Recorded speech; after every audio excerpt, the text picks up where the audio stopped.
Yuk, yuk.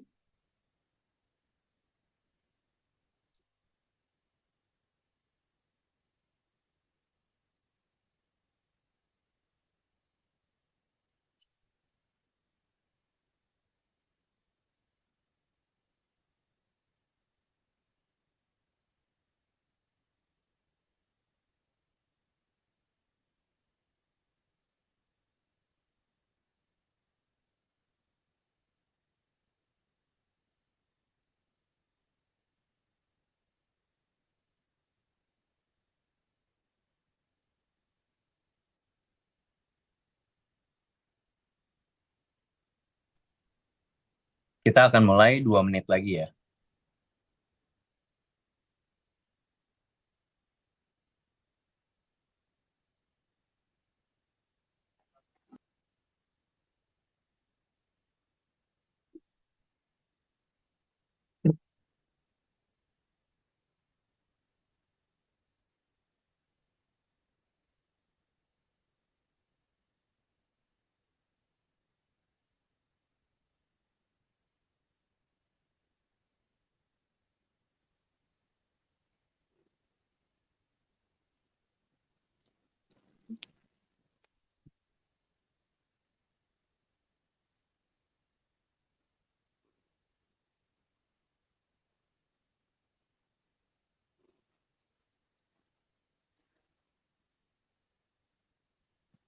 Halo,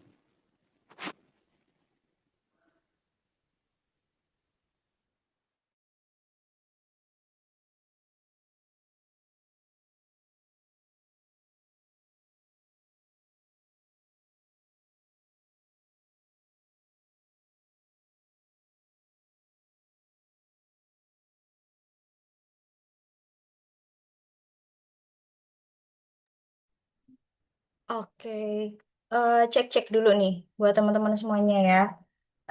Kira-kira suaraku aman nggak ya? Kak Yosef, udah ada ya? Aman, aman. Aman, aman. Aman ya? Aman. Oke, udah jam ini ya, jam 4 kurang satu. Jadi kita mungkin cek-cek dulu aja. Yang pertama ini Kak, sorry banget ya Kak kalau ada rame-rame di belakang karena deviceku, TWS-ku nggak bisa nyambung di laptopku yang ini, jadinya agak berem juga. Ya udahlah ya. Papa aman, aman. Oke. Oke, udah jam 4 lebih 10. Jadinya kita mulai aja ya sambil nunggu teman-teman yang lain. Ini udah rame banget tadi aja yang ini ya, baru dibuka udah 46 aja ya yang join ya. Oke, nah Iya ini nih, dari udah. banyak banget nih, dari kayaknya Indonesia tuh banyak banget ya yang join pada sore hari ini. Jadinya aku buka dulu ya teman-teman ya. Sebelumnya, Assalamualaikum warahmatullahi wabarakatuh. Selamat sore dari Kediri ya. Kalau Kak Yosef belum tahu nih, nanti ya ditanya Kak Yosef sekarang. Oke, sebenarnya Assalamualaikum warahmatullahi wabarakatuh. Selamat sore lagi buat teman-teman. Thank you banget yang udah join pada webinar kali ini, Bincang Kerja di Australia, dengan temanya itu mantan WHV sekarang dependen 494, dependen visa 494 harusnya ya. Dan juga sekarang itu Kak Yosep kerja sebagai operator truk di Vivo. Nah, nanti kita kupas tentang experience-nya Kak Yosep ya, karena kemarin lumayan banyak banget yang kepo, kayaknya rame juga yang pro dan kontra, karena Iya bener banget ya. gajinya yang kayaknya iya Kak, yang apa itu yang di highlight yang 130 kok bisa, emang belum sama pajaknya. Nah, nanti coba kita bakal tanya-tanya, jadinya buat teman-teman yang kepo tadi ada yang pengennya itu visa-visa skill visa, tadi ada juga yang udah di Australia mungkin pakai WHV, terus juga yang lain yaitu kayaknya udah lumayan rame banget yang kepo ya terkait webinar kali ini. Jadi kita sambil nunggu teman-teman yang belum gabung, jadi kita mulai dulu. Oke, sebelumnya kenalin dulu kita dari Flip Education. Salah satu mungkin teman-teman kalau misalkan belum tahu ya, jadinya kenalan dulu. Kita dari Flip Education. Kalau teman-teman itu familiar dengan Kampung Inggris, nah pusat kita itu ada di Kampung Inggris Pari Kediri. Tapi kita ada cabang di Malang, Jogja, Garut, dan Makassar kayak gitu. Nah, untuk program kita juga ngadain maksudnya kayak gini tuh biar teman-teman itu tahu gitu ya tentang realita gimana sih kerja di Australia yang lagi happening banget gitu ya. Teman-teman pada pengen ke Australia, pengen dapetin gaji yang puluhan juta katanya. Nah, apalagi kayak ratusan juta. Nah, itu kayak gimana sih realitanya? Terus juga emang segampang itu kerja di Australia? Emang pajaknya nggak tinggi? Emang biaya hidupnya nggak tinggi gitu ya? Jadinya nanti kita bakal sharing sama Kak Yosep. Nanti bakal kita lebih mengenal tentang apa sih visa 494 ini dan juga nantinya itu WHV dulu itu gimana sih untuk realitanya bekerjanya itu seperti apa sih dari pengalamannya Kak Yosep. Nah, ini lanjut nih kenalan dari Kak Yosepnya sendiri. Silakan Kak. Halo, eh, jadi aku itu working holiday visa dulu 2020. Sekarang istriku yang 494. Cuman memang waktu itu kita udah merencanakan dari 2022 itu nanti siapa yang akan ambil visanya, siapa yang nanti ikut jadi dependent gitu. Jadi kita memang udah rencanain dari dulu dan itu juga direncanakan udah 1 tahun setengah sebelum visaku habis gitu. Jadi memang harus direncanakan kalau memang pengen tinggal di Australia gitu. Kalau orang-orang yang nggak pengen tinggal di Australia, mungkin ada ide bisnis dan sebagainya, pengen WHV untuk batu loncatan doang, itu juga bisa. Misalnya setelah 3 tahun kumpulin uang, habis itu pulang ke rumah, pulang ke Indo gitu. Aku juga lulusan S1, em, dan dulu juga pas pertama datang ke Australia juga nggak langsung eh, nggak langsung lancar Inggrisnya. Jadi memang, tapi memang dari kecil ada basic sih. Dari SD, SMP, SMA itu di sekolah itu ada pelajaran bahasa Inggris dan kebetulan eh, sebelum ke Australia juga belajar belajar IELTS di salah satu cabang kampung Inggris sih dulu kalau nggak salah. Udah lupa lagi, tapi itu udah lama banget sih gitu. Oke, Hmm. nah itu terkait sedikit tentang perkenalan Kak Yosep. Tapi sebelum kita mulai ke ini nih Kak, ke apa itu namanya kita ke materinya gitu. Kita sempat kemarin tuh kan kayak ngobrol panjang gitu ya sebelum kita webinar kali ini. Nah itu tapi Mm-mm. aku belum tahu nih Kak, kita juga belum tahu nih terkait dulunya Kak Yosep itu experience-nya apa sih Kak di Indonesia gitu? Apakah relate dengan yang sekarang? Ini bentar ya Kak ya. Ini aku lupa Mm-mm. banget nih, bentar. Ini teman-teman itu jangan coret-coret ya, teman-teman ya. Jangan coret-coret, terus juga open mic. Ya jadinya kita ada rules nih, Kak. Jadinya aku sampaikan di sini buat teman-teman yang join apa itu webinarnya pada sore hari ini. Itu teman-teman jangan yang pertama jangan coret-coret apa itu namanya PPT-nya yang ada di layar. Terus juga teman-teman apa itu namanya kalau mau tanya itu agak berisik ya, Kak ya. Enggak, aman kok suaranya, aman. Oke, oke. Nah, itu nanti teman-teman ini ya, nanti ada Q&A di akhir. Kalau teman-teman itu mau tanya ke Kak Yosepnya, itu nanti di akhir ya. Jadinya kalau misalkan pengen tanya banget dan juga sesuai dengan apa itu topik yang lagi kita bicarain. Nah, ini Kak iPhone 11 nih ya. Nanti aku kick ya nanti kalau misalkan tetap ini, tetap apa itu namanya, tetap coret-coret nih teman-teman ya. Nanti aku kick ya yang coret-coret. Jadinya jangan coret-coret open mic ketika nanti dipersilahkan ataupun mungkin juga untuk yang mau tanya-tanya bisa di akhir Q&A atau juga kalau misalkan itu relate dengan apa yang kita obrolin kalian silakan tanya di room chat gitu ya teman-teman ya. Jadinya biar nggak mengganggu jalannya webinar kali ini gitu. Oke, gitu ya teman-teman. Paham nggak nih? Boleh di komen. Udah siap? Kalau nggak kita nggak mulai ya. Ini teman-teman udah oke, paham? Oke, paham, paham, paham. Oke, wah pintar-pintar sekali ya. Oke, oke kita lanjut ya kalau misalkan udah paham. Nanti kalau misalkan teman-teman itu nggak kondusif, nanti kita pause ininya, webinarnya. Oke, lanjut nih Kak. Itu relate nggak sih Kak sama experience Kak Yosep dulu di Indonesia?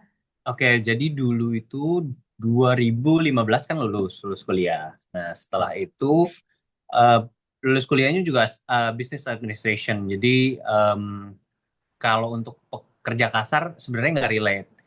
Tapi setelah itu aku ke Bali untuk belajar jadi anak magang di salah satu hotel, tapi jadi kitchen prep gitu.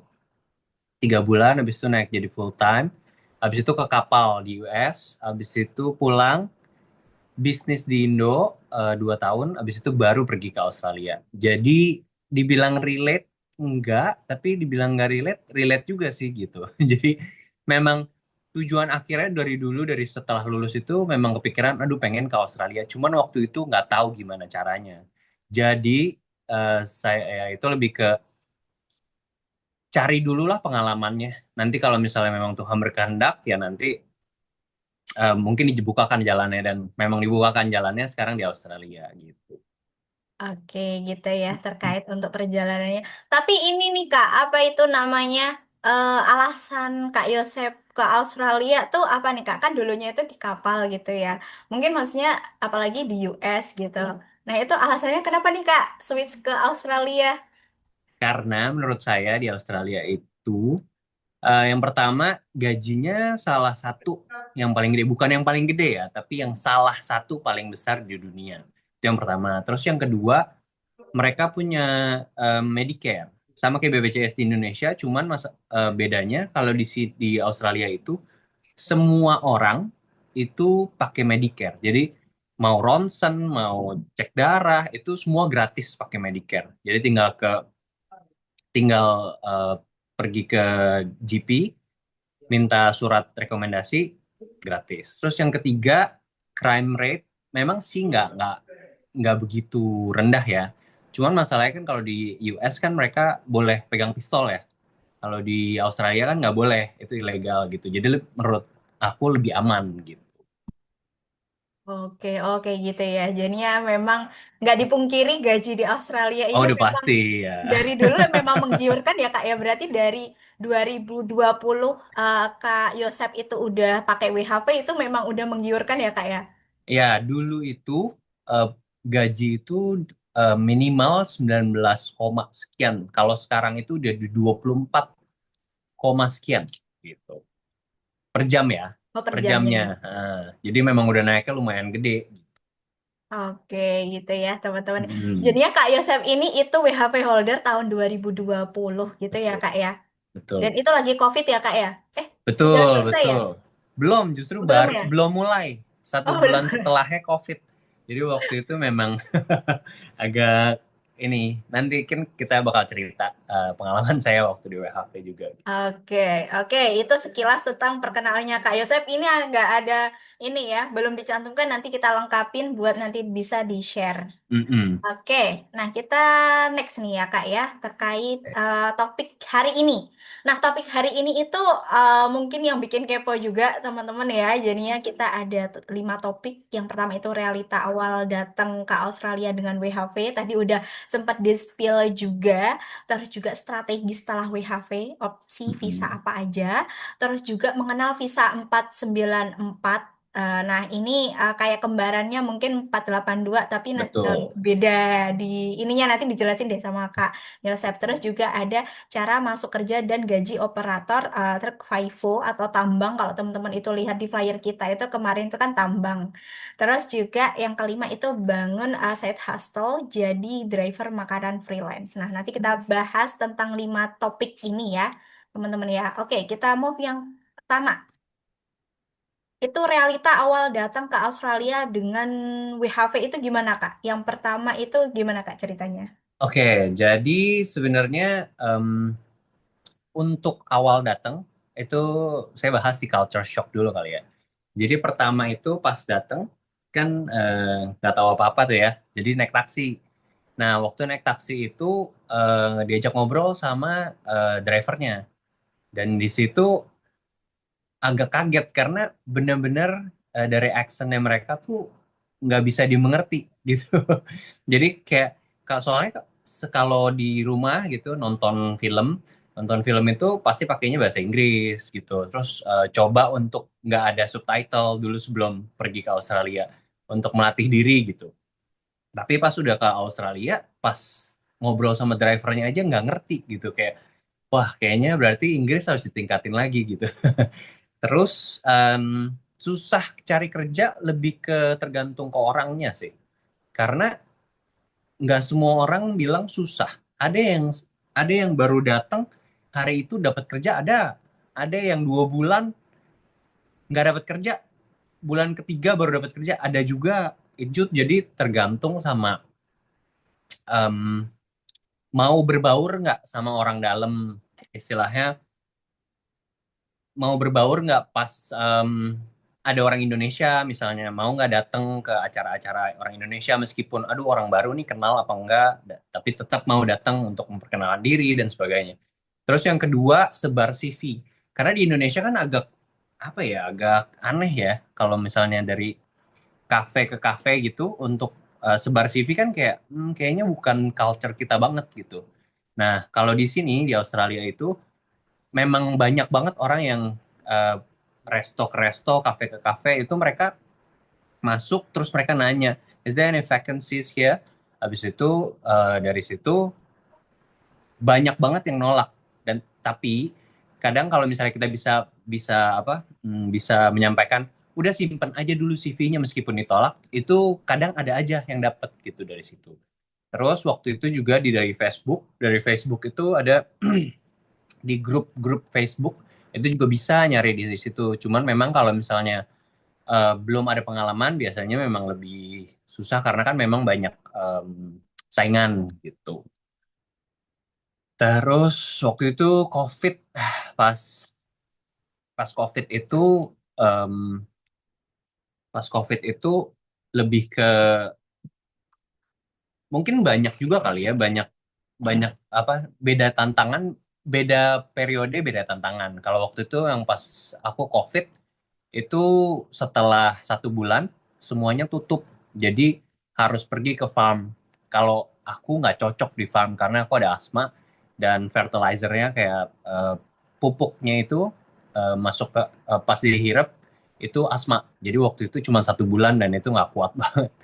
Nah jadi sebenarnya lebih ke harus ada mentalnya sih, karena meskipun kayak misalnya Tuhan nggak ngizinin di sini, kayak kok kayaknya nggak ngizinin banget ya, kayaknya semuanya kok susah, nggak jalannya kok nggak nggak lurus-lurus aja gitu. Tapi kita harus tetap cari jalan, karena kalau misalnya kita nggak cari jalan ya ya udah tumbang di situ gitu.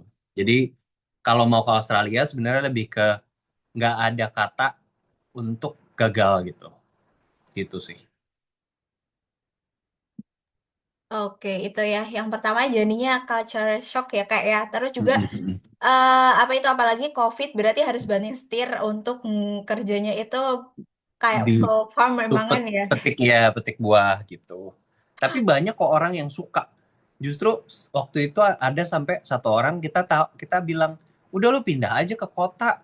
Ah, nggak mau, gue mau di farm aja, gue lebih suka di sini gitu. Jadi memang balik lagi tergantung sama orangnya gitu. Oke. Nah, kalau dulu tuh kalau misalkan kayak petik anggur atau juga kalau dulu Kak Yosep apakah di farmnya itu bagian apa Kak?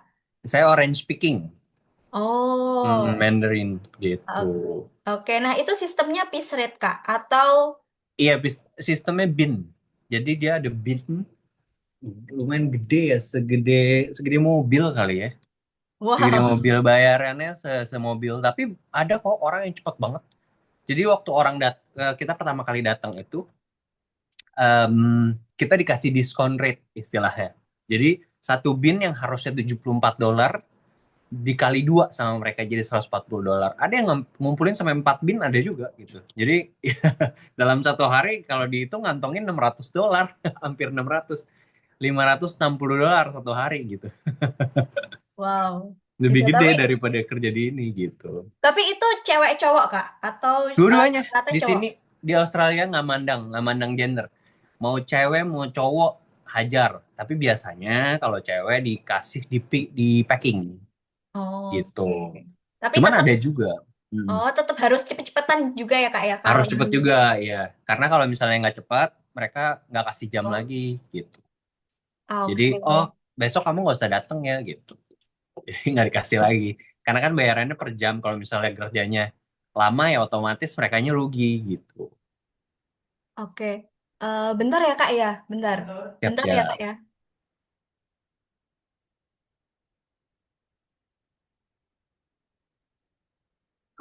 Jadi di Australia itu kalau biaya menurut aku ya biaya hidup itu lebih ke perorangan. Jadi gini, di Australia itu ada namanya Coles dan Woolies. Itu di mana-mana ada di seluruh Australia. Itu supermarket namanya Coles dan Woolies. Nah, mereka itu setiap hari Rabu itu ganti promosi.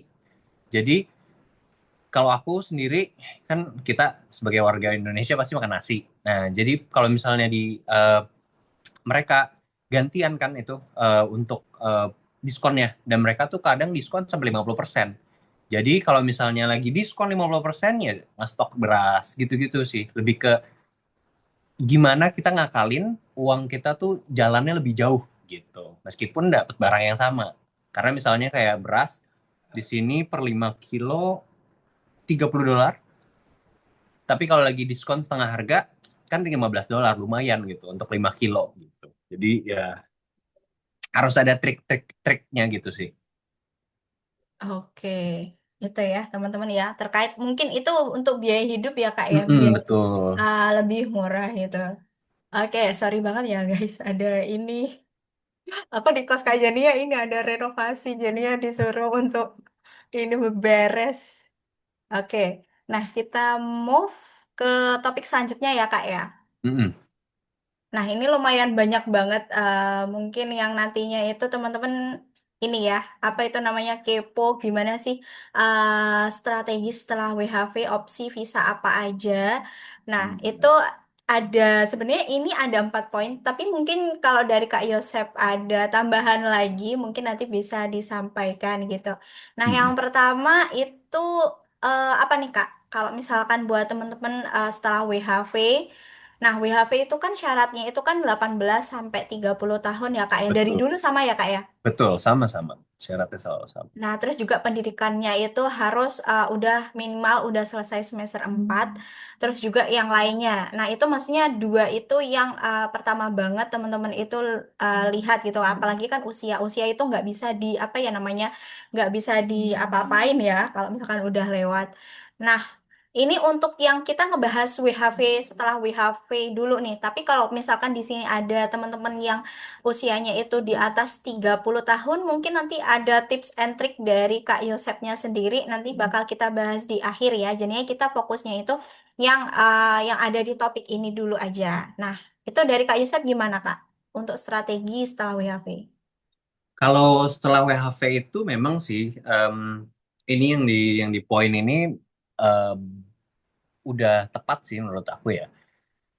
Cuman balik lagi sih Kak, kalau misalnya jadi istilahnya dari WHV itu kalau nggak langsung ke 482, 494, tapi kalau mereka nggak ada pendidikan, mereka balik lagi ke student, habis itu graduate visa karena harus ngumpulin experience.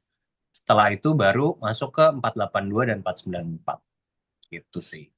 Oke, nah, oke nanti mungkin ini ya kita apa itu namanya atau mungkin bentar deh. Tadi tuh topiknya apa aja sih? Sebentar, bentar, bentar. Aku juga lupa ya. Tadi apakah ada ini ya?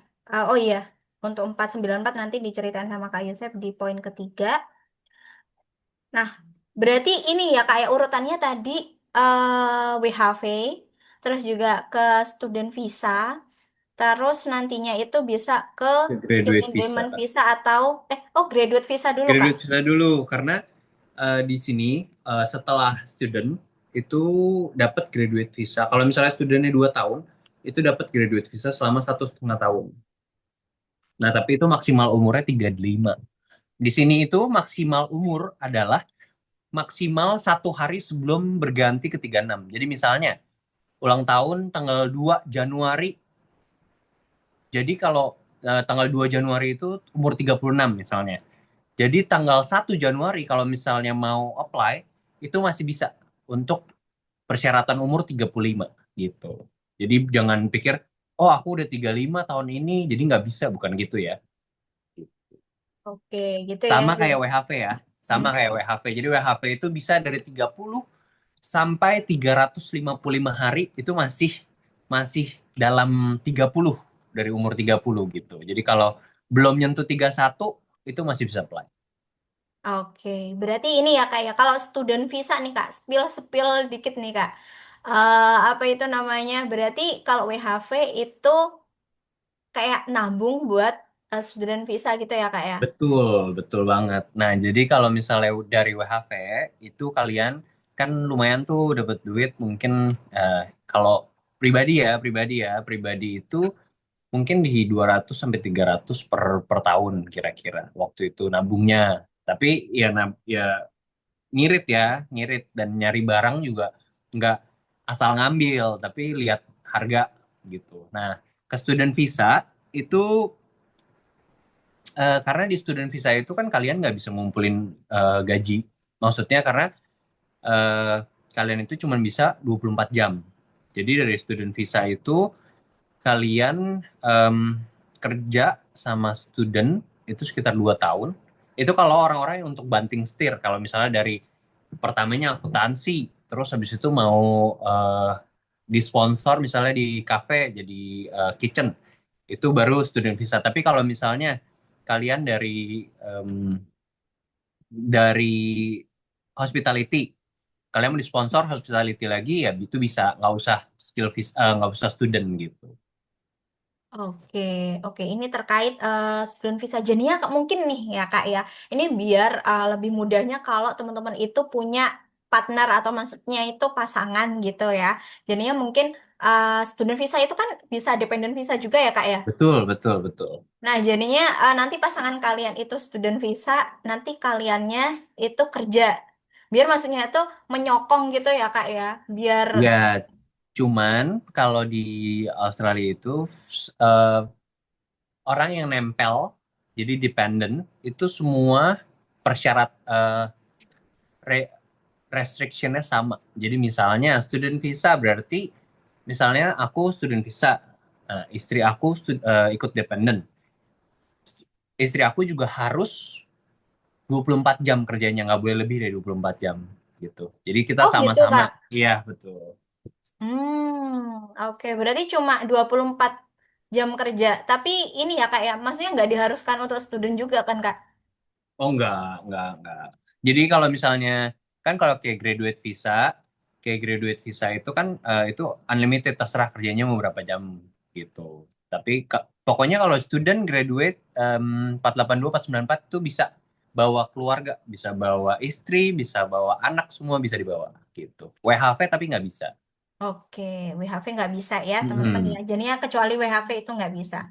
Oke, kita move ke topik selanjutnya. Itu tentang kita mengenal tentang visa 494 Skill Employer Sponsor Regional. Itu kayak gimana sih? Mungkin bisa dijelaskan nih dari Kak Yosep tentang visa ini yang mungkin teman-teman di sini kayak kurang familiar dengan visa ini. Biasanya kan 482 gitu ya. Nah, ternyata ada nih visa lain yang bisa teman-teman itu apa itu namanya bisa berpeluang buat kalian kerja di Australia mungkin lebih lama juga daripada yang WHV. Mungkin bisa dijelasin nih, Kak. Jadi kalau 494 itu lebih ke dia namanya setelah granted itu jadi temporary resident. Jadi kalau yang setelah itu kan permanent resident. Nah, ini temporary resident.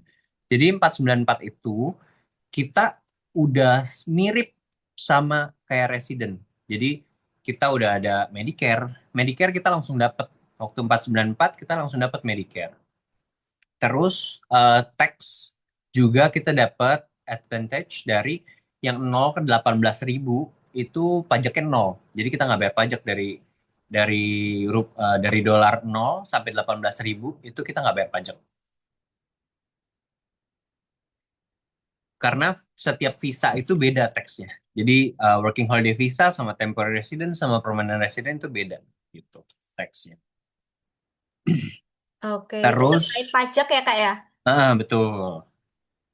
Dan kalau 494 juga itu langsung. Jadi setelah 3 tahun kerja itu bisa langsung apply permanent resident tanpa campur tangan employer gitu. Karena kalau 482 itu harus disponsor lagi oleh employer. Jadi employer harus ngeluarin surat lagi, harus eh, melakukan proses yang sama waktu 482 gitu. 482 dan 186 itu streamnya.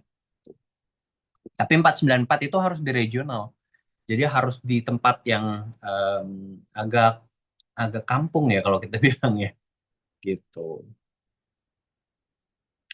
Kalau Oke. bedanya first and second applicant, first first applicant itu maksudnya orang yang apply 494, secondary applicant itu yang dependent kayak saya.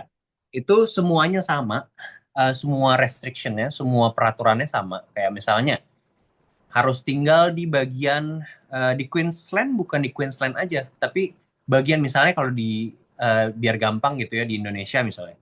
Kalau orangnya tinggal di Jawa, bukan di seluruh Jawa, tapi misalnya orangnya tinggal di Jawa Barat. Nah, mereka cuma boleh kerja di Jawa Barat aja. Nggak boleh ke Jawa Timur. Gitu. Nggak boleh ke Jawa Tengah. Nggak boleh ke Jakarta. Even ke Jakarta aja nggak boleh. Karena kan itu bukan Jawa Barat. Gitu.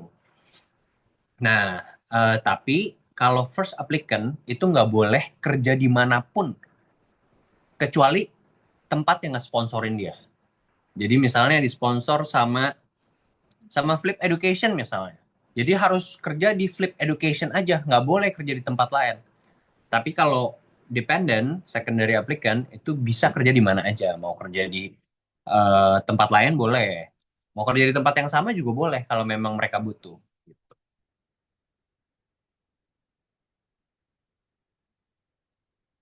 Oke, gitu ya. Itu terkait 494 ya, teman-teman ya. Betul, Jadinya teman-teman berarti itu syarat umumnya itu harus dapat sponsor dari perusahaan regional Australia ya, Kak ya. betul. Regional Australia itu kayak berarti Adelaide termasuk nggak sih, Kak? Ada lagi enggak deh. Oh, enggak ya? Harus harus lihat di ini sih, harus lihat di website sih. Karena di Australia itu websitenya sangat jelas. Jadi semua informasi itu bisa dicari dalam di website gitu. Jadi nggak boleh malas nyari kalau udah di Australia gitu. Oke, karena semuanya udah ada website resminya ya, Kak ya. Jadinya Betul, nggak perlu pakai agent, maksudnya agent yang dari Indonesia ataupun mungkin juga yang lainnya. Teman-teman bisa secara mandiri buat apa itu namanya cari sendiri, terus juga kalian bisa apply kerjanya juga itu sendiri. Aduh.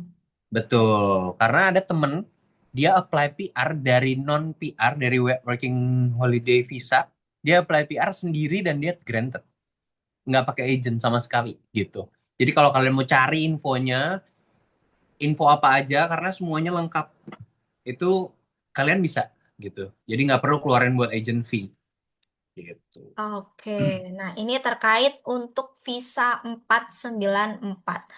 Nah, itu Hmm, Kak.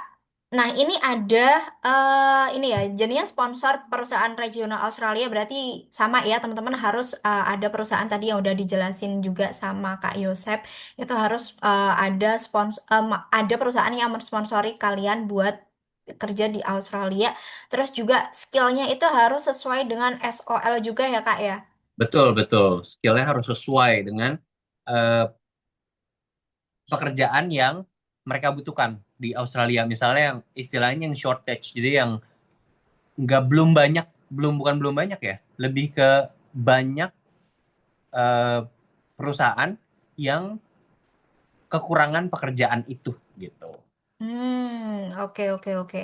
Nah, berarti ini ya Kak ya, kalau di Australia itu, kalau sekarang itu yang lagi banyak dibutuhkan itu pekerjaan apa sih Kak? Yang mungkin masuk juga di SOL? Yang menurut saya paling gampang ya, menurut saya ya, nggak semua orang sama, karena kita kan semua orang beda ya backgroundnya. Itu em, di kitchen, di cook Hmm. atau chef gitu. Karena kalau boleh dibilang orang Australia itu mungkin mereka pengennya langsung kerja kantoran gitu. Kalau udah apalagi udah sarjana gitu, mereka pengennya kerja kantoran, nggak pengen kerja di bagian food industry lagi gitu. Mungkin menurut mereka jenjang karirnya kurang bagus atau gimana. Cuman buat kita sih bagus-bagus aja ya gitu. Oke, gitu ya teman-teman ya. Jadinya kalau misalkan nih, berarti teman-teman yang apa itu namanya Kak, yang skillnya nggak dibutuhkan di Australia, kayak misalkan nih, contohnya itu apa ya contohnya tuh? Kalau yang lumayan banyak itu eh, guru sebenarnya bisa Kak ya. Guru bisa. Maksud, Kalau manajer manajer resto juga bisa. Kalau waiter aja nggak bisa. oh iya, mungkin kayak waiters. Manajer. Kalau barista bisa Kak. Eh, Sebentar. Hmm, Kayaknya kemarin aku pernah lihat konten itu ada barista yang disponsorin tuh siapa ya? kalau kalau Tapi di gini, regional, Kak. jadi gini, kalau yang saya tahu ya mungkin salah, mungkin benar, saya nggak tahu karena saya nggak dalemin kalau masalah yang itu. Kalau yang saya tahu itu waiter, waitress, barista, mereka disponsorinnya sebagai manajer resto. Meskipun karirnya itu sebagai waiter atau sebagai barista gitu. Oke, oke, gitu ya. Terus juga nih, Kak, kalau skill assessment tuh perlu nggak sih, Kak? Rata-rata di Australia? Jadi eh kebenaran istri saya nggak pakai skill assessment. Jadi Oke. namanya ada labor agreement. Labor agreement itu seperti eh jadi misalnya Inggris IELTS butuh 6. Itu mereka ajuin labor agreement. Berarti kayak peraturannya dibelokin dikit. Jadi misalnya orang-orang yang IELTS 5 pun bisa apply gitu. Nah, sama kayak yang itu, yang skill assessment. Jadi kalau misalnya orang-orang yang nggak punya skill assessment karena ada labor agreement itu, mereka jadi bisa apply gitu. Sama kayak umur. Umur juga bisa dibengkokin karena maksimal itu 45. Tapi kalau perusahaannya benar-benar butuh, mereka apply labor agreement, tapi itu hanya untuk di regional area. Oke. Tapi kalau dari istri Kak Yosep itu pakai immigration lawyer nggak, Kak? Kita pakai. Oh, oke. Tapi Nanti, kalau untuk ya. dari awal yang working holiday visa, kita nyari visa apa yang kita harus ambil, itu kita cari sendiri. Jadi setelah kita udah dapat finalnya, baru kita cari lawyernya gitu. Kita mau ambil visa ini nih, gitu. Bukan konsultasi, em, bukan konsultasi. Kita harus ambil visa apa ya setelah ini, bukannya gitu. Cuman kita udah tahu visa apa yang kita mau ambil gitu. Tapi Oke. skill assessment itu wajib ya di beberapa visa gitu. Jadi jangan pikir oh skill assessment ternyata nggak wajib. Dan Australian government itu selalu mengubah regulation mereka gitu. Jadi harus sering-sering baca juga gitu.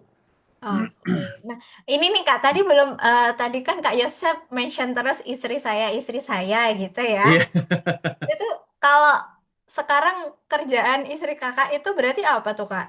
dia chef di cafe. Wih. Iya. Oke. Berarti emang ini ya Kak ya dari awal ini udah memang fokusnya itu di kitchen, maksudnya di bagian cook gitu Kak, atau Ya, apa? saya dulu eh, di cafe pertama karena mereka belum buka, mereka ada cook mereka di sana. Jadi saya waktu itu pertama masuk itu udah di dishwasher, jadi tukang cuci piring. Tapi setelah COVID, saya dipanggil lagi sama restonya, saya jadi line cook, jadi yang masak. Habis itu karena udah lama di sana, mungkin terus banyak head chef yang keluar, saya terakhir jadi head chef di sana. Gitu. Oke, oke, oke. Nah, kepo nih Kak. Kenapa nggak Kak Yosef aja Kak yang jadi chefnya Kak?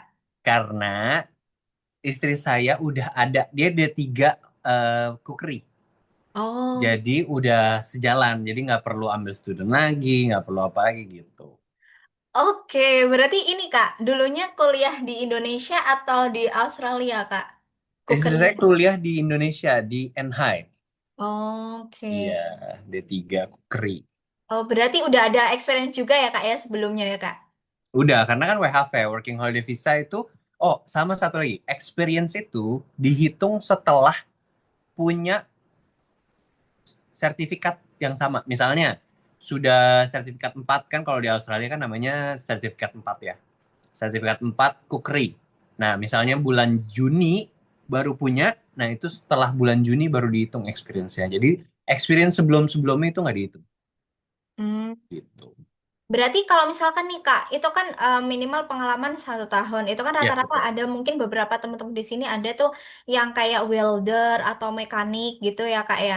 Nah, itu apa itu namanya di Indonesianya udah ada pengalaman yang seperti itu, terus nanti apply apa itu namanya cari-cari Empat sembilan perusahaan empat. yang open sponsorship. Nah, itu dihitung nggak sih Kak pengalamannya yang di Indonesia? Setahu saya dihitung. Setahu saya ya. Eh, Setahu saya dihitung, tapi em, mungkin ya itu harus balik lagi harus ada labor agreement gitu. Karena kan kalau di Indonesia ada nggak sih em, pekerja apa namanya D3 welder gitu? Ada nggak ya? Saya juga kurang tahu ya.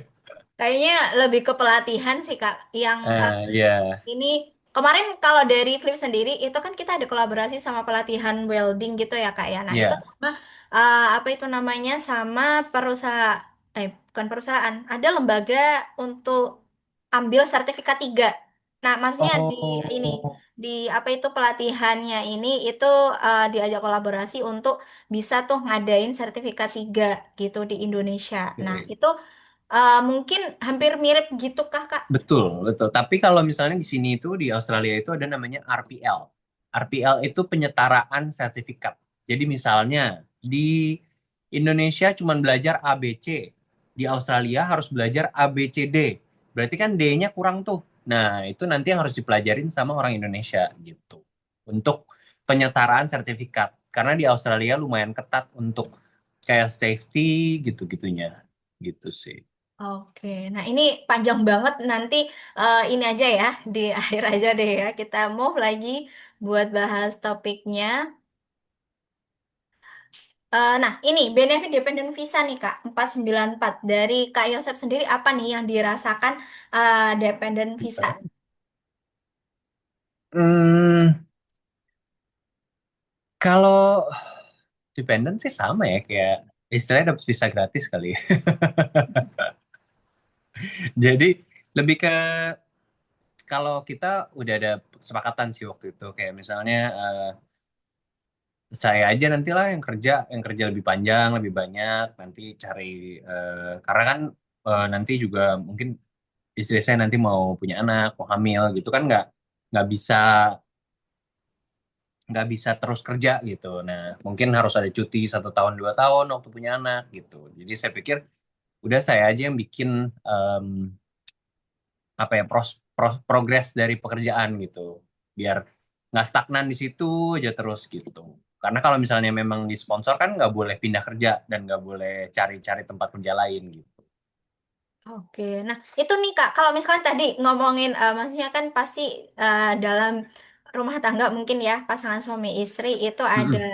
apa ya namanya, ada mungkin plan-plan yang lain mungkin dari Kak Yosep itu mungkin nantinya itu ada anak gitu ya. Nah itu bisa nggak sih Kak kalau visa 494 ini itu cuti kayak tadi Kak Yosep bilang itu mungkin 1 tahun 2 tahun, misal nih kan 5 tahun ya Kak ya. Nah itu Mm-mm. cuti 2 tahun gitu itu bisa nggak sih Kak? Tergantung balik lagi ke perusahaannya sebenarnya karena ada orang yang kebenaran teman kerjanya istri saya dia cuti hamil dulu 6 bulan 6 bulan. Nah tapi ada juga orang yang di Facebook dia mau cuti dia udah 494 dia hamil 3 bulan atau 4 bulan dan dia mau cuti kehamilan itu mau dipecat sama employer ya gitu jadi balik lagi ke perusahaannya Oke, gitu. berarti di awal harus jelas juga ya Kak ya terkait MOU atau juga kontraknya itu ya Kak ya. Ya biasanya mereka kan kalau udah mau sponsor karena employer juga harus keluar uang untuk sponsor kita jadi nggak gratis bukannya kita doang yang keluar uang tapi mereka juga keluar uang gitu mereka Ya. biasanya keluar uang lebih besar daripada kita Hmm, gitu. oke, nah ini ngomongin uang yang dikeluarin sama perusahaan itu yang di-provide tuh apa aja sih Kak? eh yang di provide setahu saya ya itu tuh agent terus nomination labor agreement sisi itu business approval eh, jadi si company ngajuin ini loh, gue mau sponsor nih orang, biar si company-nya itu eligible gitu, biar company-nya tuh dilihat sama government bahwa oh oke, company ini bisa mensponsor orang. Nah itu mereka butuh butuh butuh approval dulu dari government. Jadi nggak semua company itu bisa sebenarnya, karena ada persyaratannya misalnya seatingnya misalnya minimal ada 50. Saya kurang tahu ya, tapi kalau itu mungkin harus cari-cari lagi di informasi yang terkini gitu. Ya misalnya seatingnya harus 50, misalnya em, makanannya harus dibuat dari nol, nggak boleh yang siap jadi gitu-gitu. Jadi memang ada persyaratan-persyaratan khususnya gitu untuk company bisa sponsor mereka. Karena kalau kayak di McD itu setahu saya cook itu nggak bisa cook di McD karena kan semuanya siap jadi, tinggal Hmm. cemplung-cemplung doang gitu. Kalau Oke. manajer setahu saya bisa Oke, oke, gitu. oke, itu ya. Kalau Mm-mm. dari kitanya sendiri nih Kak, kalau apa itu mau dependen atau juga apa itu namanya apply visa 494, apa aja nih biaya yang kita keluarin itu apa aja Kak? Oke, kalau dependent ya, jadi Yes. misalnya suaminya, misalnya si yang first applicant udah bisa nih. Nah, dependent itu setengah harga visa. Jadi misalnya visanya 5.000 berarti dependennya 2.500. Terus kalau dependennya tidak bisa Inggris, itu kena lagi 5.000 kalau nggak salah. 4.000, 4.000-an hampir 5.000. Jadi misalnya persyaratannya 6, 6 IELTS-nya 6. Si dependennya IELTS-nya cuma bisa 4,5 atau 5 gitu. Nah dia harus bayar 5.000. Berarti kalau sekarang setara 60 juta kali ya. Waduh. Jadi kalau jadi mendingan mendingan sekolah dulu, bayar flip untuk bisa jadi 6 IELTS-nya, Bisa baru aja nih apply. maksudnya ya. Iya. Karena lumayan 60 juta loh. Cuman karena nggak bisa Inggris kan.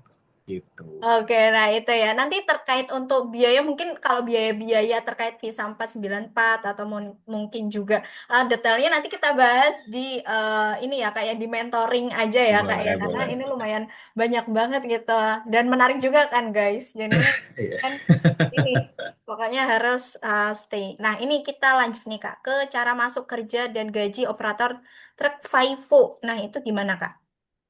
Jadi sebenarnya kita harus prepare sih. Kita harus prepare dari awal. Jadi kayak saya em, waktu saya jadi Uber driver, Uber driver tuh Gokar ya, Gokar ya kalau di Indo. Karena itu saya tuh selalu nanya sama customer kalau misalnya pakaiannya udah mulai yang apa yang baju hijau, oranye terus ada garis-garis mengkilat. Nah, itu saya udah tanya, "Sorry, where you work?" gitu. Bekerja di mana? Eh, kerjanya apa? Gimana cara masuknya? Ada yang mau ngasih tahu, ada yang enggak gitu. Jadi memang kalau di Australia lebih ke harus berani ditolak, harus berani ditolak gitu. Nah, saya juga ngambil eh, sertifikat-sertifikat itu setara 3.500, sekitar 40 jutaan ya gitu. Itu kayak CPR, first aid, tiket-tiket yang lain kayak sertifikat NOCSI, loader itu harus dipersiapin karena saya kan nggak ada pengalaman, jadi otomatis saya mau unggul sama kandidat-kandidat lain. Terus Inggris penting banget karena waktu di dalam truk itu kita berkomunikasi dan dengar itu hanya dari radio. Jadi nggak ada komunikasi lain lagi gitu. Dan dari satu truk ini ke truk yang lain itu kan karena truknya gede banget, jadi jauh. Kita nggak bisa lihat orang yang ngapain, nunjuk kemana, nunjuk ke situ nggak akan kelihatan karena jauh banget gitu. Karena emang truknya gede banget dan em, harus mau pindah. Karena kalau untuk entry level ya istilahnya kita nggak ada bargaining power, kita nggak ada pengalaman kan. Jadi kalau ya lu mau mau nggak lah gitu.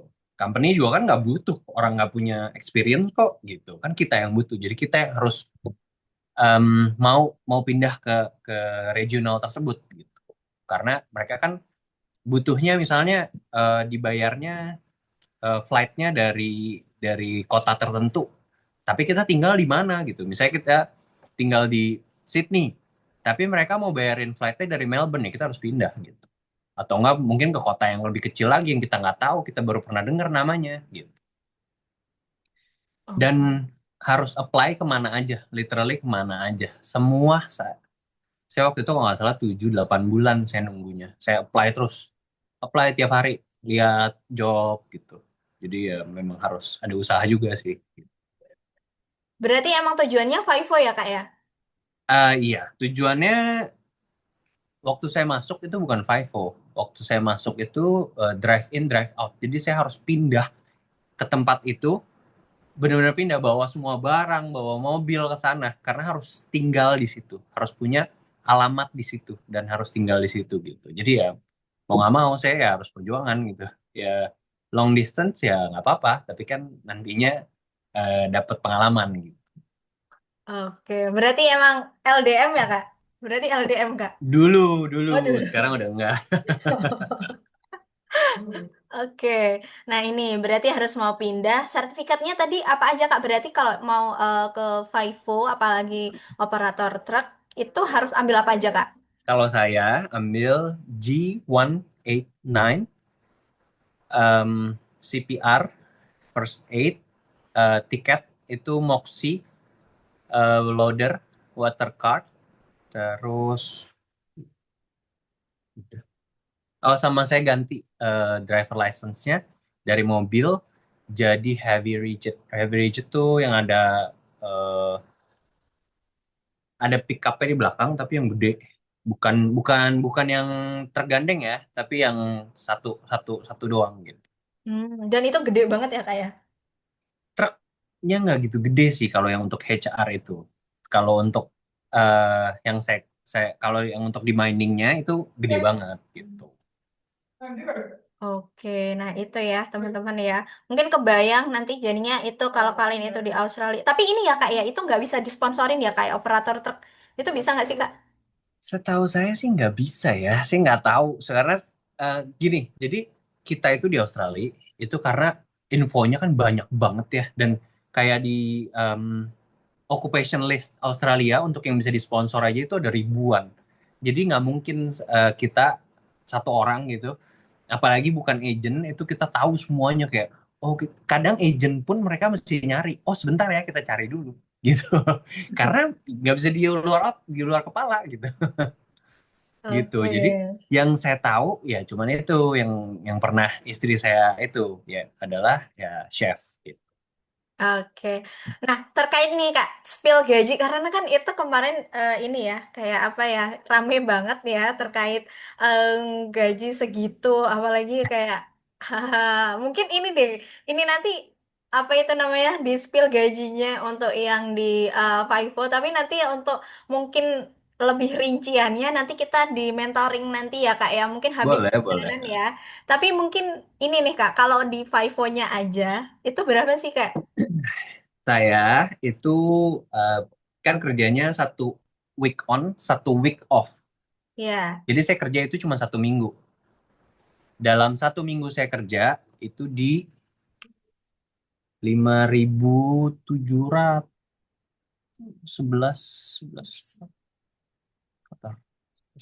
7.000 ya 5.700 kalau nggak salah. Ya 5.700. Jadi dalam 1 bulan saya dapat 11.000. Oh 5.000, 6.000 ya? Benar 5.000. 10. Iya benar 5.700. Jadi satu satu bulan saya kerja 2 minggu kerja itu saya dapat 11.400 gitu. Waduh, banyak ya, Mas. Gitu. Lumayan. Makanya Nah jadi banyak banget kalau yang pengen ke Vivo ya, Kak ya. banyak, banyak, banyak. Tapi memang kadang orang nggak mau susahnya. Karena kan mereka lihat, oh enak ya Vivo, tolong dong masukin saya dong, tolong dong ini. Cuma mereka nggak lihat kayak misalnya dari interview aja mungkin karena pertama interview itu nggak langsung datang. Pertama interview udah telepon. Itu kalau nggak salah saya ada 3 kali screening gitu. Jadi Hmm. 3 kali interview. Jadi nggak semata-mata kalau di telepon aja kan kita nggak, kalau misalnya kayak kalau langsung gini apalagi ada video kan kita bisa ngomong ya kayak misalnya eh, misalnya iya misalnya tangan gitu lupa bahasanya, iya tangan tangan gitu kan bisa. Tapi kalau misalnya di telepon kan kita nggak bisa gitu. Cuman bisa dari ya komunikasi aja gitu. Oke. Nah, ini ada nggak sih Kak? Maksudnya itu kayak buktinya gitu Kak? Apa itu namanya gaji segitu? Maksudnya mungkin di screenshotin dikit gitu aja Kak. Biar Saya nih, kasih lihat di sini aja ya, jangan di screenshot ya. atau di apa nih Kak? Maksudnya apa nih? Biar dikit aja di spill gitu Kak. Australia. Ada sih sebentar. Mana ya? Mana ya? Soalnya banyak banget kemarin tuh kayak itu kayak Jadi saya jelasin lagi sekali lagi. 11.400 itu yang saya bilang karena kenapa bisa 130 sebenarnya lebih kalau kurs sekarang ya. Em, dan saya ada side job. Jadi side job saya itu cuma 1.000 seminggu gitu. Jadi dalam 1 bulan 2 kali kerja 11.400 dan 2 kali kerja yang side job jadi 2.000 tambahannya gitu ya. hmm. Jadi total di 13.400. Tapi itu sebelum pajak. Ingat sebelum pajak gitu.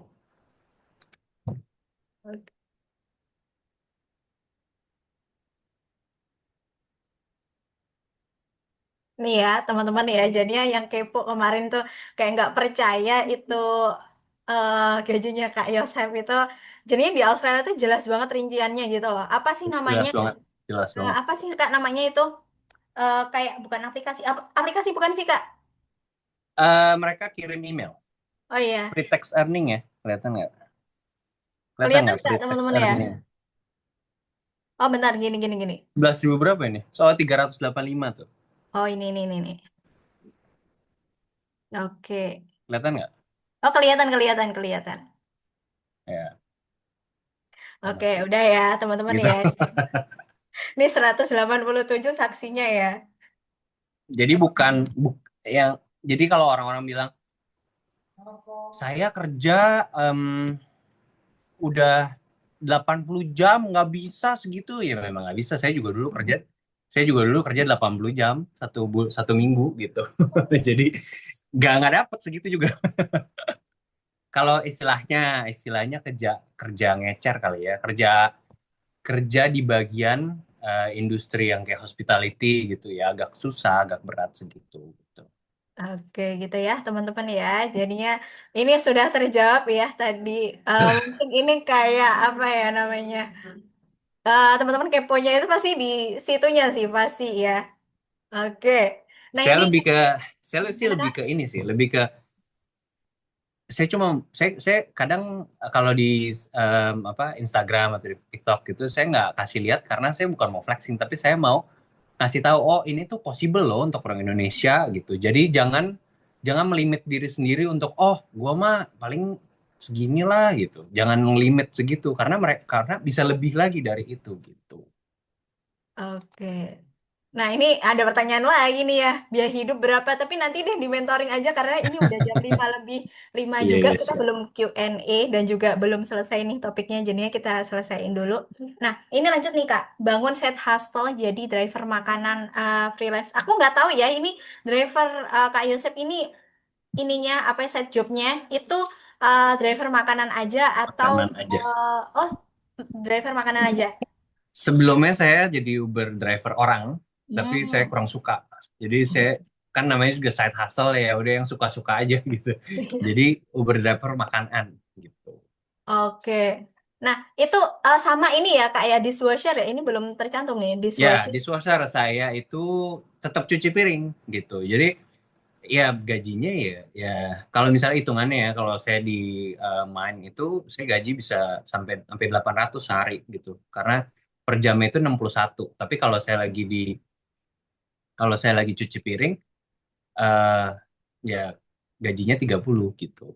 Jadi tapi Hmm. menurut saya fine-fine aja asal dapat duit kok gitu. Ada orang juga yang bilang, "Ah, ngapain kerja tambahan cuman masuk ke teks doang?" Ya tapi tetap dapat duit kan setelah itu. Maksudnya ya daripada bengong di rumah nggak dapat uang ya mendingan kerja tambahan gitu. Itu kalau Iya. saya. Apalagi seminggu ya Kak ya off-nya ya. Ya, saya office satu minggu karena satu on satu off gitu. Oke, nah itu jadinya lumayan banget ya Kak ya, daripada buat Hmm, dolar-dolar ya. iya benar. Oke, nah oke, kita bakal masuk ke Q&A. Jadinya buat teman-teman yang mau tanya boleh disiapin dari sekarang untuk pertanyaannya. Jadinya teman-teman kalau misalkan nih tadi udah sebenarnya banyak banget ya yang mulai tanya ya. Jadinya teman-teman boleh, jadinya sistem nanti kita Q&A-nya itu bakal gimana ya? Satu raise hand, dua chat, dan juga berulang kayak gitu sampai durasinya selesai. Oke, nah sebelumnya karena kemarin ini ya, jadinya nanti aku pilih random ya teman-teman ya. Jadinya untuk chatnya juga itu aku pilih yang memang benar-benar itu tuh kayaknya ini nggak ada nih sumbernya di Google atau mungkin juga di chat GPT. Kayaknya ini deh mending validnya dari Kak Yosep aja. Nah itu nanti aku tanyainnya itu dari pertanyaan-pertanyaan yang apa ya berbeda gitu, bukan yang mainstream yang misalkan kayak cara kerja pakai Visa 494 tadi kan udah di-spill, tapi kalian tanyain, nah itu nanti nggak aku pilih ya. Jadinya yang bener-bener pertanyaannya itu bagus gitu. Ini udah lumayan banyak yang tanya. Oke, nah itu untuk informasi tentang gimana mekanismenya Q&A. Nah, ini aku mau infoin buat temen-temen yang mau join nanti mentoring sama Kak Yosep nextnya, kalian bisa ambil program di Flip itu kemarin kita ada informasi, ada potongan biaya ini gede-gedean banget di bulan ini khusus untuk teman-teman yang join webinarnya Kak Yosep. Jadinya itu 15%. Biasanya kita cuma kasihnya itu 50.000, 10% doang. Ini 15%. Nah, kalian bisa ambil atau klaim itu pokoknya sebelum Lebaran kalian bisa klaim juga ataupun mungkin juga sebelum 1 April karena periode terdekat kita itu di 1 April. Jadi teman-teman kalau misalkan mau persiapan buat WHV atau juga skill visa. Nah, ini nanti kalau misalkan kalian pengen ikut apa itu namanya? Mentoringnya Kak Yosep itu nanti bisa ambil yang skill visa atau juga reward program kayak gitu. Oke, daripada lama-lama aku nggak mau banyak-banyak promo, maksudnya nginfoin karena pasti kalian pengen Q&A ya kayak. Oke, nah ini cara klaim diskonnya itu gimana? Itu screenshot sesi webinar hari ini, itu kirim aja screenshotannya ke Miss Rahma. Ini ya, jadinya sekarang kalian bisa apa itu namanya? Bisa klaim, terus juga klaimnya itu berlaku sampai 9 Maret jam 9 malam. Terus juga periode terdekat itu di tanggal 1, 14 sama 27 April gitu. Tapi kalau kalian itu mau mentoringnya aja, nanti langsung hubungin aja Missnya yang ini, nanti bisa tuh ya. Oke, kita lanjut buat Q&A. Buat teman-teman yang mau Q&A, itu ini pertanyaannya.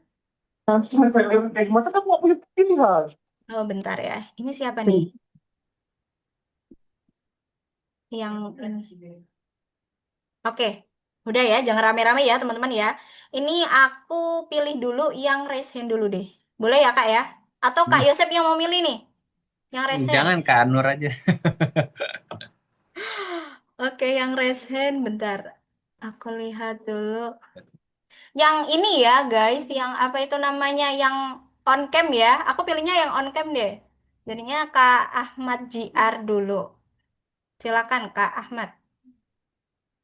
Oke, izin bertanya. Assalamualaikum warahmatullahi wabarakatuh. Waalaikumsalam Izin warahmatullahi bertanya, wabarakatuh. kan mengenaikan visa yang pas banget karena untuk mendapatkan sertifikat itu apakah harus di Indonesia, apakah harus ke Australia langsung untuk bisa mendapatkan sertifikat license dan apakah ada syarat tertentu misalnya saya mau ambil PT misal skornya kayak 50, apakah ada syarat tertentu untuk bisa mengambil sertifikat atau ada syarat keterkaitan dengan PT tertentu itu aja sih yang kutanyakan. Gimana, gimana, gimana, gimana? Coba. Jadi PTI misalnya 50 butuh. Iya, terus ambil sertifikat itu apakah di Indonesia apakah ke Australia misalnya aku dapat sertifikat misalnya aku ambil barista untuk bisa mengambil ke permanent resident apakah ke Indonesia atau ke Australia langsung untuk bisa mengambil PTI-nya, sertifikat. sertifikat Iya, PTI-nya. PTI bisa di iya. mana aja, mau ngambil di Jepang, mau ngambil di Indonesia, mau ngambil di Australia, semuanya valid. Oke, oke. Itu aja sih. Oke. Oke. Oke, thank you Kak Ahmad. Oke, kita pilih dari ini yang di room chat. Kalau Kak Yosep mau pilih, boleh nih Kak. Mau Kak Nur sambil. aja. Oke, nah ini ya Allah banyak banget ya. Oke, bentar nih. Oh iya, masalah pajak nih Kak. Ini tanya nih dari Kak CP. Dengan gaji FIFO pajaknya seberapa besar? FIFO. Kalau Ya. saya itu per tahunnya kan 140.000 per tahun. Nah, itu dapat potongan tax 33.000 sekian. Itu kalau di rata-rata, jadi dari bracket paling kecil dan paling kan otomatis dari 0 ke 18.000 itu saya nggak bayar pajak. Dari 18.000 ke 45.000 itu saya bayar pajak 15%. Setelah 45.000 sampai 135.000 itu saya bayar pajak 30%. Setelah 135.000 ke 140.000 dan side hustle saya ya nggak tahu saya karena kan Uber ya jadi nggak tahu nggak tentu pendapatannya berapa misalnya 135.000 sampai 150.000 misalnya itu saya bayar pajak 30%, 37%. Tapi kalau nol dari jadi kalau misalnya tax 140.000 itu saya bayar pajak 33.000 dan itu kita nggak bayar ke government tapi langsung dipotong sama perusahaannya. Jadi kalian nggak sebenarnya nggak perlu pusing kalau kerja sama perusahaan. Jadi kalian tuh ya udah pokoknya terima gaji ya udah bersih gitu. Itu di 23,6% kalau nggak salah. 23,6%. Jadi tiap kali dibayar nih, tiap misalnya bulan pertama saya dibayar 10.000 misalnya biar gampang ya ngitungnya 11.000 langsung dipotong 2.360 gitu. Oke, Gitu. itu ya dari Kak CP. Semoga teman-teman yang kemarin itu mempermasalahkan atau juga rame masalah pajak ini jadinya udah dijelaskan juga sama Kak Yosef juga. Nah, ini pertanyaan yang kedua sebelum kita move ke ini ya yang raise hand itu dari Kak Kristilia. Hai Kak, saya seorang ibu 37 tahun sekaligus guru. Kebetulan kemampuan bahasa Inggris saya sangat beginner. Bisa dibilang nggak bagus lah pertanyaan saya. Pertama, untuk kesempatan menjadi guru bahasa Indonesia atau guru bahasa Mandarin, apakah banyak peluangnya? Atau pekerjaan apa yang memungkinkan dengan kemampuan bahasa Inggris saya yang minim? Terus yang kedua, untuk sekolah primary, untuk WNA, apakah sulit mengurusnya? Dan apakah ada subsidi pemerintah Australia sehingga tidak terlalu mahal? Terima kasih. Kalau kalau ini menurut opini saya ya. Saya nggak tahu ini benar 100% atau ini cuma benar 50%. Tapi ini menurut opini saya karena saya bukan agent student atau agent eh, visa. Jadi kalau menurut saya, kalau pasarnya, pasar di Australia itu adalah misalnya mau belajar bahasa Indonesia atau mau belajar bahasa Mandarin, otomatis pasarnya itu adalah orang Australianya sendiri. Betul ya? Nah, jadi kalau misalnya pasar orang Australia, otomatis cara ngajarinnya ya harus pakai bahasa Inggris. Kalau nggak akan ngerti. Kayak misalnya orang, kayak misalnya nggak ada basic Inggris sama sekali. Tapi saya cuma bisa ngomong Inggris doang. Ya nggak akan nyambung istilahnya. Kayak misalnya di Flip Education itu semuanya native. Tapi yang belajar cuma tahu I, you, they.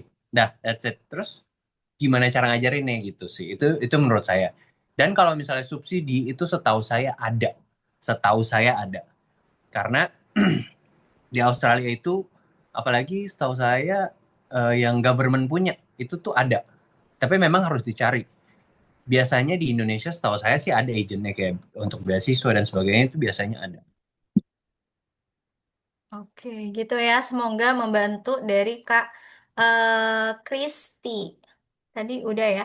Terus juga, oh iya tadi udah ya, subsidi udah semuanya.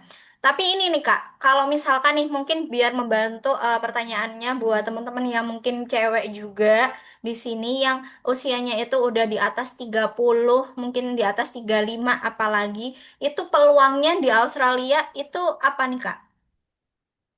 Nah, saya kasih tahu dulu, di Indonesia dan di Australia itu sangat berbeda jauh tentang persyaratan yang menurut saya nggak masuk akal. Kayak misalnya, oh kalau mau jadi eh, menjadi guru harus maksimal 25 tahun. Nggak ada di Australia, nggak ada. Jadi umur itu ya tergantung dari persyaratan dari government aja. Jadi kalau government syaratnya maksimal 45, mau masih umur 40, mau 42, 43, 44, itu tetap bisa. Dan akan diterima kalau memang skill kerjanya bagus gitu. Tapi kalau misalnya skill kerjanya kurang ya otomatis ya mereka nggak akan terima gitu. Kalau di Australia lebih ke kalau kalian kerjanya bagus ya mereka bakal mau-mau aja. Karena di perusahaanku yang sekarang yang di mining ini ada umur 55 dia baru belajar nyetir truk umur 55 cewek. Jadi bener-bener di sini itu nggak mandang umur, nggak mandang ras, nggak mandang eh, bener-bener nggak, pokoknya objektif gitu. Oke, berarti kalau 494 itu mungkin guru itu memungkinkan kalau bisa bidang Memungkinkan, sertifikat juga ya Kak ya? betul. Tapi ya itu harus balik lagi karena namanya guru mungkin, tapi sih nggak tahu ya. Ini mah logika aja gitu, cuma logika. Kalau misalnya guru mungkin IELTS-nya mungkin ada level tertentu gitu. Karena Iya, benar. iya, karena guru soalnya. Iya. Kayaknya biasanya kalau di bidang akademik tuh lebih tinggi ya Kak ya? Betul, betul, betul, Ininya, betul. kebutuhannya ya. Bukan lebih strict mungkin ya dari Ya. requirement-nya gitu. Oke, nah ini pertanyaannya yang kedua. Oke, kita ini lumayan kayaknya banyak banget ya Kak ya yang tanya ya. Sampai bingung nih milihnya. Oke, kita move dulu nih ke yang raise hand. Ya Allah, ini udah 6 nih yang raise hand. Aku pilih yang Kak Bagas karena tadi yang apa itu on cam pertama kali. Silahkan Kak Bagas. Oke, perkenalkan nama saya Bagas Wardani, umur saya 29 tahun. Ya. Pengalaman kerja menjadi driver dump truck di mining.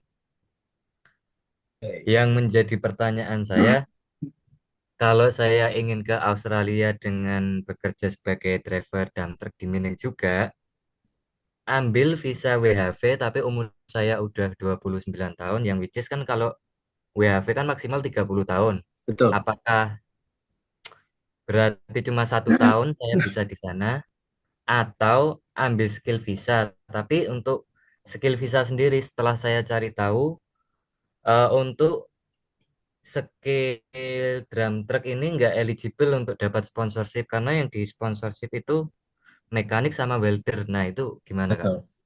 Nah, jadi gini, um, working holiday visa itu bisa diperpanjang sampai 3 tahun. Setelah tahun pertama, Oke. pokoknya kamu bisa apply sampai 3 kali, sampai tahun ketiga. Jadi pas tahun pertama, misalnya tahun pertama mulai bulan Juli misalnya, tahun pertama bulan Juli. Setelah 3 bulan kerja di regional area, di hospitality. Jadi menurut saya kamu harus nurunin ego dulu. Jadi Oke. untuk pindah ke industri yang bisa sponsor kamu. Meskipun gajinya lebih kecil. Tapi intinya tujuan kamu apa? Tujuan kamu mau jadi PR, mau jadi permanent resident di Australia, atau mau batu loncatan aja Australia, nanti mau pulang lagi ke Indonesia. Nah itu dulu yang kamu harus tahu. Kalau kamu mau PR, berarti kamu harus turunin ego, kamu harus cari kerjaan yang eligible untuk disponsor. Gitu. Oke. Nah, working holiday visa sendiri kamu bisa perpanjang sampai 3 tahun. Jadi tahun pertama kamu harus kerja 3 bulan di regional area, di hospitality, atau farm. Selama 3 bulan, habis itu bisa apply eligible untuk tahun kedua. Setelah tahun kedua, di tahun kedua kamu harus kerja sama, tapi 6 bulan jangka waktunya di regional area atau di farm atau di manapun, pokoknya yang regional area, hospitality dan farm industri. Itu bisa apply untuk tahun ketiga. Gitu. Kalau 29 setahu saya masih bisa, harusnya 2 tahun lagi. Karena 29 apply 30, iya masih bisa. Karena kamu belum 31. Pokoknya sebelum nyentuh angka 31 itu masih eligible. Gitu. Jadi menurut saya kamu harus langsung cari semua payslip yang kamu butuhin untuk apply sampai visa ketiga gitu. Oke. Oke. Oke Kak, terima kasih. Ya. Oke, sama-sama Kak Bagas. Kita sampai jam setengah 6 ya, teman-teman ya. Oke. Kalau di Kak Kak Yosef sekarang di mana Kak? Lagi holiday Saya lagi kemana Kak? jalan-jalan di Bangkok, Berarti sama dong ya, sama jamnya ya. sama jamnya. Oke. Oke, kita move ke room chat dulu ya. Ini aku diprotes nih katanya suruh pilih yang relate-relate aja sama topiknya. Oke, bentar deh ya. Soalnya ini rata-rata tuh kayak konsultasi tentang apa Kak experience-nya dia. Apakah bisa nggak sih kalau experience gue tuh kayak gini gitu. Jadinya kurang Ya relate lebih ke sama personal ya. Ha. ini ya. Hmm, Rata-rata kayak gitu juga. Bentar. Nggak apa-apa lah. Gak apa-apa lah ya. Ini ada nih Kak. Ini WHV holder nih. Ini beda nih ya. Dari Oke. yang tadi. Nah ini dari KL aku nggak tahu nih namanya siapa KL ini. Halo KL. Mau tanya, saya WHV posisi di Perth. Sejak November 2024 saya utility di mining camp. Mau grup ini ya, karir ke mining site. Saya sudah punya license, ini bacanya aku nggak tahu ya. WA, WAC, manual. Kak Yusuf tahu nggak Kak? WA. WAC manual. Western Australia Drive License gitu? Nggak tahu saya. Apa nih Kak? Tiket Loader, water card. Moxie Loader Watercard ya. Oke, sudah ada white card, CPR, Mm-mm. consider buat ambil HR karena sudah coba apply dump truck driver entry level sejak Juli 2025 selalu di reject. Mau tanya waktu apply apakah pure tanpa bantuan ordal? Oh, intinya. Ah, iya, saya nggak ada orang dalam. Saya Berarti jadi cerita sedikit lah. Jadi saya waktu itu ke job fair. Di job fair itu kebenaran ada orang yang bagiin selebaran kayak karena di job fair itu bagiin selebaran kayak oh ini kita miningnya ini loh, terus tanya-tanya oh kalau mau apply gimana ya gini gitu gini gitu terus dikasih selebaran sama mereka. Terus di bawah situ ada tulisan HR. Terus emailnya, saya email situ. Mungkin itu jadi orang dalam atau enggak, saya nggak tahu. Tapi karena itu job fair, jadi semua orang boleh datang ke situ, gitu.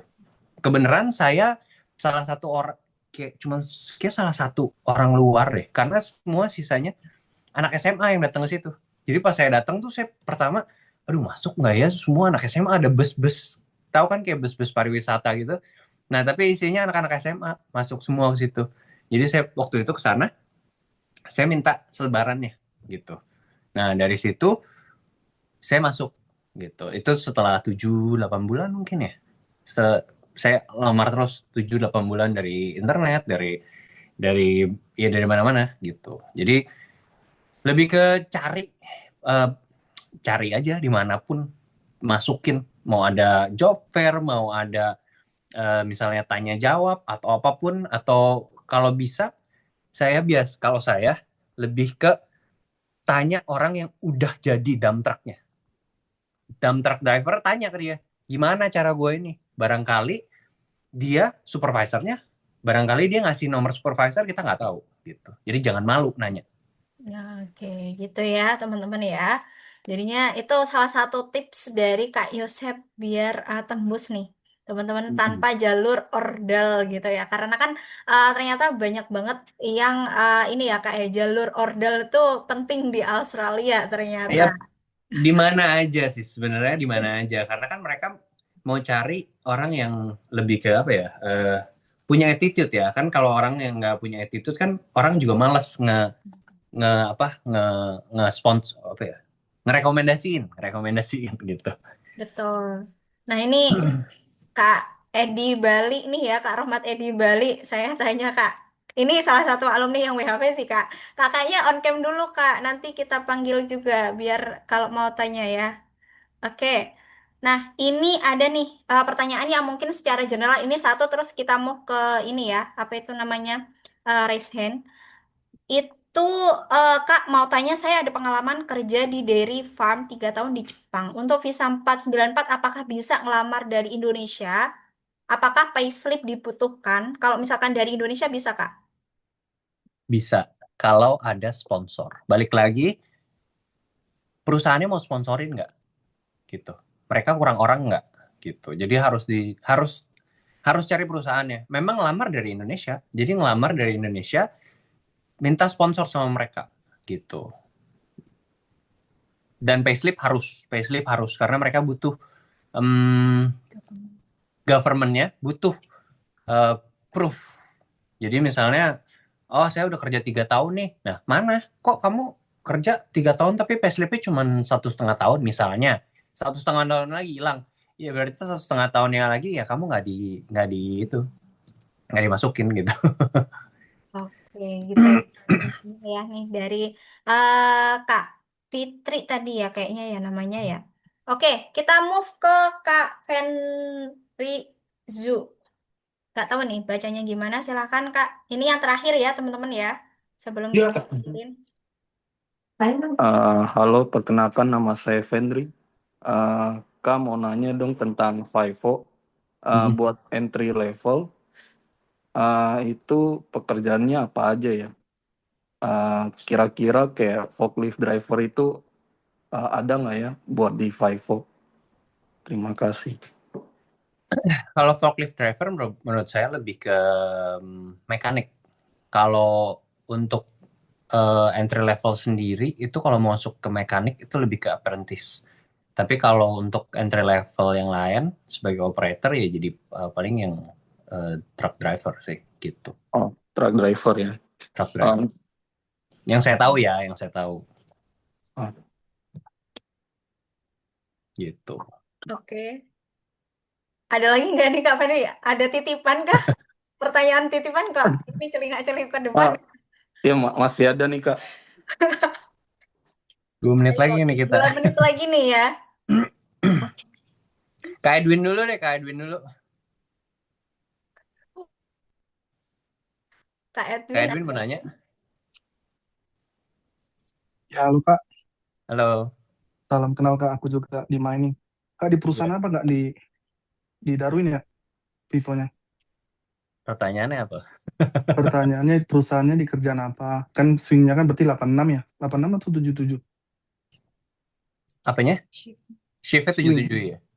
Oh, oke. Itu perusahaannya perusahaan apa Kak? Rio Keren Tinto. banget Kak. Oh, Rio Tinto. Iya. Langsung di bawah Rio Tinto ya? Iya, saya full time Rio Tinto. Oke, keren Kak. Kak, boleh kasih insight nggak Kak buat teman-teman lain yang mau ke Gimana? WHV? Maksudnya insight gimana? Mau ngasih saran juga, karena kebetulan saya juga di mining. Oh iya, boleh silakan. Bagus banget berarti. Buat yang lain, kalau bisa jangan semua beranggapan kalau ke mining itu gampang. Seperti Kak Yosep kan termasuk yang beruntung nih bisa masuk ke open pit kan? Open pit Kakak kan? Open bid ya saya. Jadi itu nggak gampang. Sebetulnya ya seperti Kak Yosep bilang tadi, tingkatin kemampuan kita, skill kita, bahasa kita, terus ya interaktif dengan teman kerja, terus tambah-tambah networking. Intinya apapun kerjaan dapat di Australia dijalanin sambil meningkatkan skill, nambah-nambah skill kayak Kakak Yosep tadi ngumpulin semua tiket, Setuju ada yang Bang. dikorbankan dan ada yang didapat. Betul, Tapi setuju. ingat, jangan semuanya bermimpi masuk mining gampang. Soalnya kita sendiri kan tahu nih, kayak Kak Joseph sendiri tahu mungkin kebanyakan orang Inggris, orang yang tua-tua yang bawa alat apa kan, truk besar ini kan. Jadi Betul. nggak semua. Mungkin kayak ada tadi KL juga yang tadi kerja di utility ya ditingkatkan terus.